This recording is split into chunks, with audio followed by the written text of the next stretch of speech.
আজকে আমাদের অভিযানটা র্যাব ২ এর আভিযানিক দল আমরা কারওয়ানবাজার কেন্দ্রিক একটি অভিযান পরিচালনা করেছি।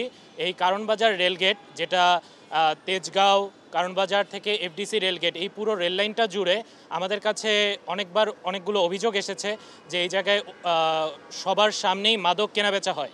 তো এই জিনিসটাকে কেন্দ্র করে আমরা পরিকল্পনা করে আজকের এই অভিযানটি পরিচালনা করেছি, যাতে হচ্ছে এই জায়গাটি মাদক নির্মূল হয়ে যায় এখান থেকে।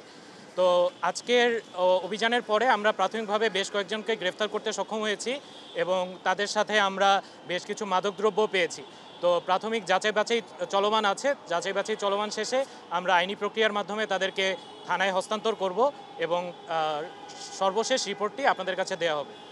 তারা তো আসলে অভিযুক্ত, তাদেরকে আমরা যাচাই বাছাই করছি, যাচাই বাছাই শেষ করে সর্বশেষ আপনাদেরকে দেওয়া হবে, প্রেস বিজ্ঞপ্তি আকারে আপনাদের সবাইকে দেওয়া হবে। জি, মাদকের উপর অভিযান চলেছে এবং ভবিষ্যতেও আমাদের এই অভিযানটি চলমান থাকবে একটা নির্দিষ্ট সময় পর।